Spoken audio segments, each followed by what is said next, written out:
Welcome to another episode of Live from Jacksonville. I'm your host, Amadeus. I'm super excited because it's a busy couple of weeks coming up here in Jacksonville with live music, and I've got two great guests on this episode. Dave Koz, the jazz great, and Rob Thomas, who's coming to Daly's Place in a couple of weeks. Those interviews are coming up, but right now, let's run down what's coming up, and it is a busy few weeks. Shania Twain has two shows coming to Daly's Place, Tuesday and Wednesday, July 29th and 30th. There's still some great seats available at dailysplace.com, especially on that Wednesday night show. As I mentioned, Rob Thomas is one of our guests a little later on in the episode. He'll be talking about his Saturday, August 8th show at Daly's Place, and Live with Collective Soul will be at Daly's on Friday, August 8th.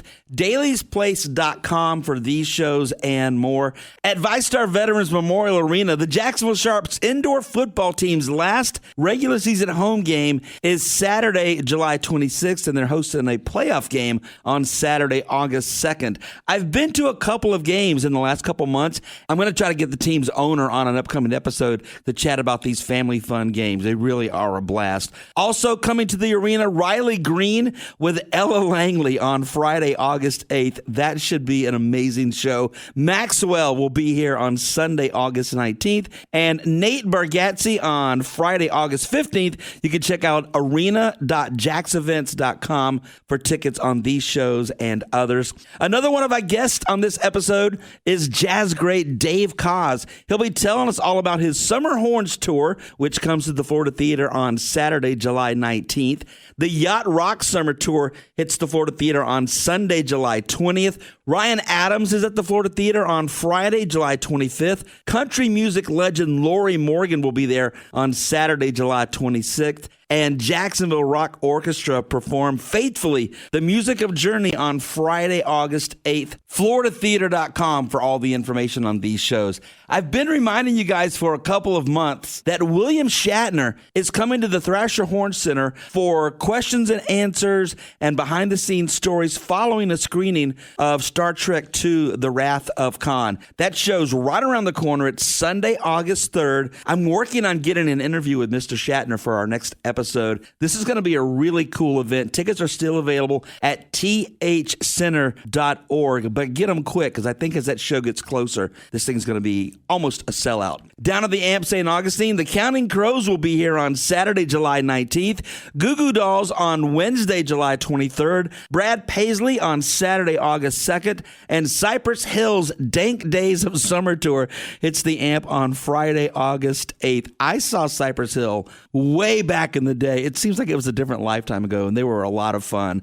TheAmp.com for tickets to any of these shows. The newly renovated Ponte Vedra Concert Hall is open for business and with some great shows on the way, including Sister Hazel on Thursday, August 7th. Country singer and former Florida Georgia Liner Brian Kelly will be there on Friday, August 8th. Their September lineup includes Buckethead, Maddox Badson, which is virtually sold out, and Melissa Etheridge. Definitely check out pvconcerthall.com to take a look at their upcoming shows. The genres are all over the map, and there's bound to be a show for you at the Ponte Vedra Concert Hall. Make sure you check out, too, 5jacks.com. 5 is the new music venue in Riverside, and they have a very eclectic mix of bands coming as well, including The Descendants on July 27th, Blind Melon in August, Buck Cherry in October, Drake Milligan in November, and Alan Stone will also be here in November. If you're not an Alan Stone fan, check out his music and join the club because he is amazing.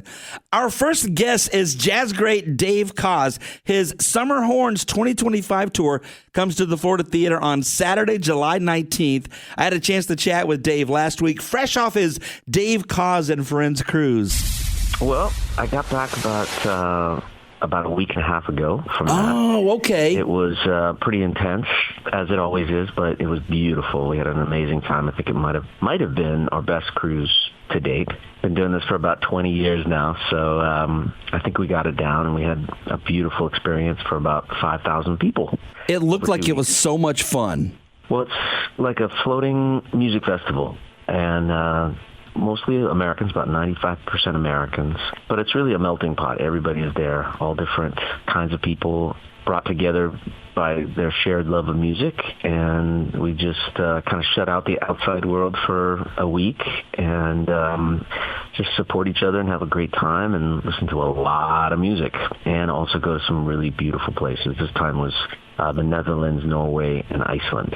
That sounds like so much fun. Just to get away and shut everything out sounds like a blast. The weekend before 4th of July, I got out of Jacksonville because working in radio, the news it's around me all the time. And I went up to New York to see a couple of shows, and I didn't look at my phone, and I didn't look at the news. I didn't know what was going on in the world. And even though I was on the mainland, I can imagine being on a ship in another country must have been so liberating for everybody.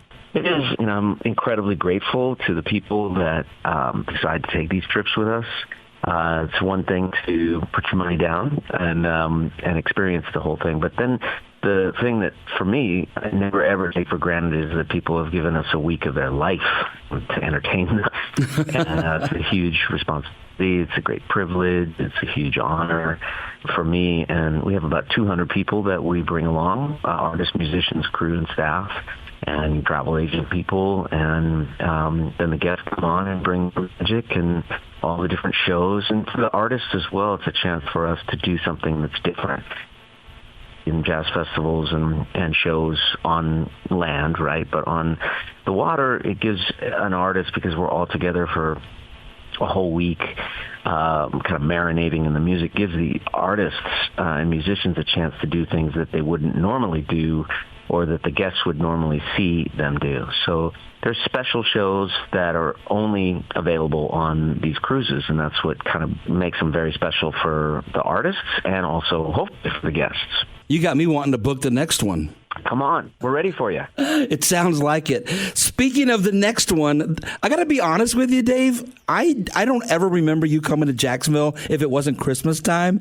And when I saw this show get announced, I'm like, wait a minute. Dave Koz leaves his house in the summer? Like, it feels like I only see you coming for Christmas, so I'm so excited. Well, we're very excited, too. This is the first weekend of the tour. We're going to be in Jacksonville, one of our favorite places to play, the Florida Theater. And, yeah, we've been coming for Christmas for a lot of years, but occasionally we come at summertime. It's not the first time, but this will be the first time that this particular incarnation of Summer Horns is coming to Jacksonville. And for this time, it's really special for me because it's a full horn section. We've got a baritone saxophone for the first time, this guy named Leo P., who's a viral internet sensation. A young trumpeter named Evan Taylor, a very well-known established trombone player named Jeff Bradshaw, and another saxophonist who I think is one of the young guns that's really kind of taken over our world. His name is Marcus Anderson.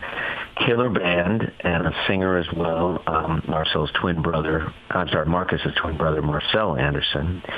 And it's really kind of an interesting thing when you look at this horn section, because I think it's 5 different decades represented. Evan is in his 20s. We've got Leo, who's in his 30s. We've got Marcus, who's in his 40s. Jeff in his 50s, and me in my 60s. So it's like a cross-sectional, multi-generational thing. But for me, getting a chance to play in that horn section, that's kind of my life, was playing, my musical life, that is, playing in a section. And the power of that is just, it's undeniable. So this is a really fun group. We got together for the first time on our cruise, and now we are building a show, big summer horn show, and it's billed as the ultimate summer party. So, and that's what we're planning on doing, is just creating this hour-and-a-half show that's just so much fun. You'll know every song, and everybody brings their own particular energy and sense of fun and excitement to the stage. So I'm really excited about it. Yeah, on one of the promos, I was listening. I'm like, I think I'm hearing the Jacksons. I think I'm hearing Earth, Wind, and Fire. Like, this sounds like a party that's just on tour. That's exactly it. And so much of the, I'm not sure how old you are, but I'm your age. How old are you? I just turned 60 on July 5th. You sound very young. You too. Happy birthday, by the way. Thank you. The 60s are an interesting decade. You'll find out. It took me a couple of years to realize, this is what the 60s are all about. But, you and I are in the same age bracket, and that's the era of this music, all the horn section stuff like the bands that you just mentioned. This is the music that we grew up on, and there's so much rich material, repertoire to choose from. And it is all just like feel-good music, Earth, Wind & Fire, Chicago, Tower of Power, Blood, Sweat and Tears, all these great horn bands that gave us so much great music that never goes out of style. That's the thing that's really amazing about it, is it's just so powerful. It's so in our souls and makes us feel good every time we hear these songs. So our goal is to, I don't know if we can ever say, we did it better than Earth, Wind & Fire or Chicago or those bands, but we're going to do our interpretation of these songs and give people a really, really great night. I'm excited because I love tribute bands, especially artists that are no longer with us. I talk about this on the podcast quite a bit because I love the fellowship of fans just enjoying that music, whether or not it's coming from Queen or a Queen tribute band. It's just that fellowship. And as I was watching some of the promos for the Summer Horns tour, I was hearing those songs and going, this is making me smile already, and I'm not even there yet. Well, that's good. That's a good thing to hear. You talk about that, like the tribute bands and stuff, where bands either because they've passed on or they're retired or whatever, if the music is that good, it really deserves to continue to be played live. Yes. I just had a friend of mine let me know that David Sanborn, his band, David Sanborn passed about a year ago, and his band is coming together to do shows around the United States playing David Sanborn music with another saxophone player. And, on one hand, it's like, oof, is that a really good idea? On the other hand, it's a great idea because it keeps all that music live and in front of people to appreciate and brings new listeners into the fold. I've been so emboldened recently by how young, because I've got, nieces and nephews, and how they are discovering the music of our era. I mean, there's all the music of this era and for their artists, right? But they're going back in time and listening to the classics. And my niece, my 22-year-old niece the other day, went on and on and on about Steely Dan. It's like, that's music of my era. And here somebody in their early 20s has rediscovered it, and it's, again, working its magic. Over the weekend, Sabrina Carpenter brought Simon Le Bon and John Taylor on stage to sing Hunger Like the Wolf with her. And I'm just thinking, this is the coolest thing. That's a perfect example of how good music never goes away. And she's, putting those guys in front of a new audience that may not have even heard of that band. Right. And here she's kind of giving them this platform to be heard again, which is great. I think it's awesome. I do too. I love it. Dave Koz and Friends, Summer Horns 2025. The tour will be at the Florida Theater on Saturday, July 19th. It won't be Christmas time, but we're going to celebrate like it is. It's going to have so much fun. Well, I really appreciate you giving me a few minutes to talk with you today. And I just want to say to the Jacksonville audience, who we love every time that we come there, which is the main reason why we keep coming back, is the people that always come to the Florida Theater, which is a heritage or theater, one of the great theaters in our country, and recently went through a huge renovation, right? So it looks great and it sounds great, and the feeling on stage is great, and that allows for really a wonderful concert to take place every time that we come there. So we're really looking forward to it, and it's our first weekend, so come on out and check out some of the music. Yeah, Dave, I've been going to that theater since I was 18, and like I said, I just turned 60. It's as much a part of my life as breathing is, and I love it so much, and really looking forward to seeing you guys. Oh, wonderful. Thank you so much, Amadeus. Thanks for your time. We appreciate you. Thank you.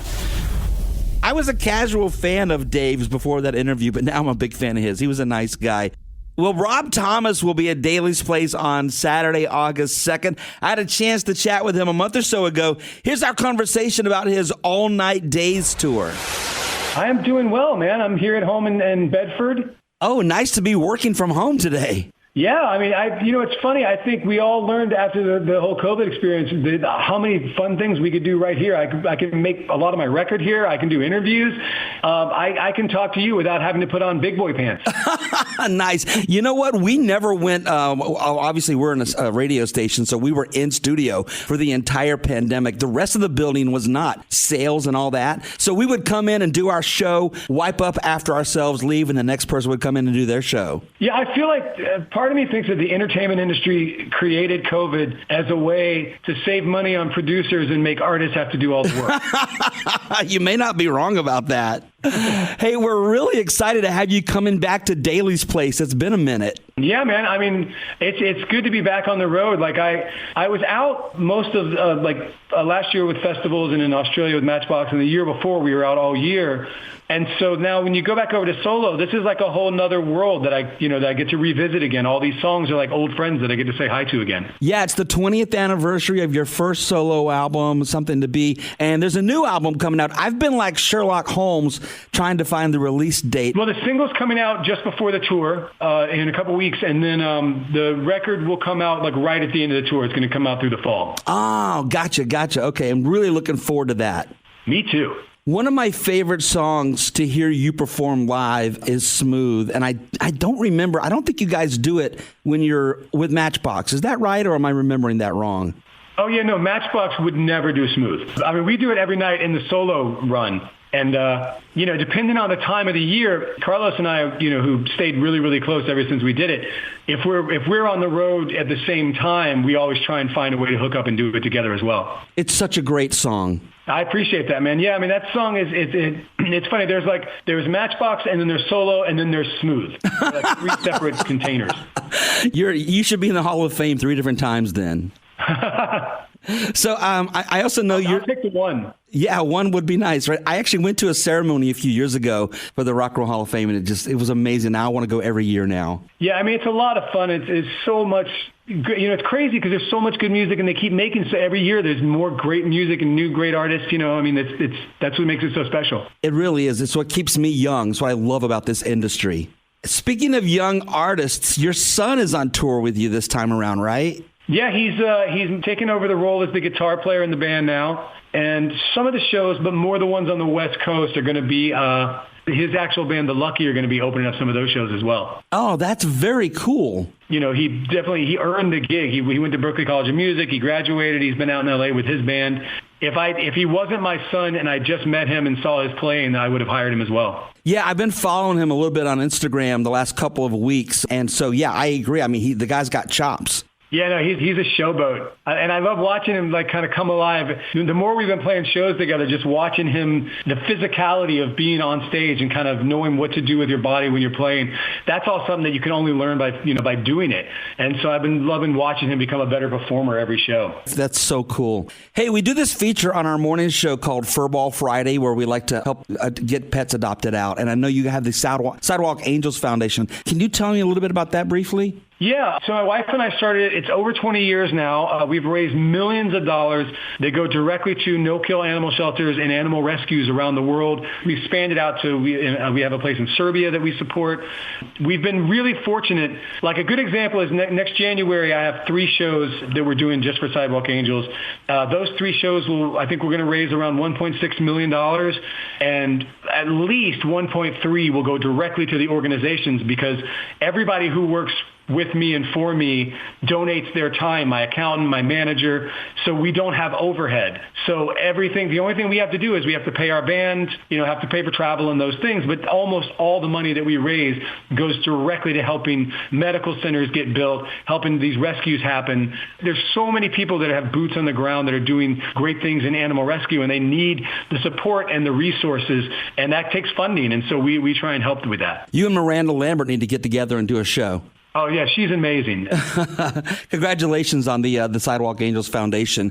Well, the tour will be in Jacksonville, Daly's Place, on Saturday, August 2nd. Tickets are available at dailysplace.com. And the All Night Days album will be out later this fall. I'm really excited about it. And then next year is the 30th anniversary of Matchbox, so there's going to be no rest. Oh, my gosh. Will there be a 30th anniversary tour, too? I think we're going to do that since technically the anniversary is right at the end of the year. So I think next year we're going to do some festivals festivals, and I believe in 2027 will be like a proper tour. Man, I cannot wait for that. Hopefully we'll be talking to you then as well. Well, we'll be out we're going to be somewhere near somewhere always throughout the year. So there's always an opportunity to catch me or Matchbox. I love that, somewhere near somewhere, always. That's nice.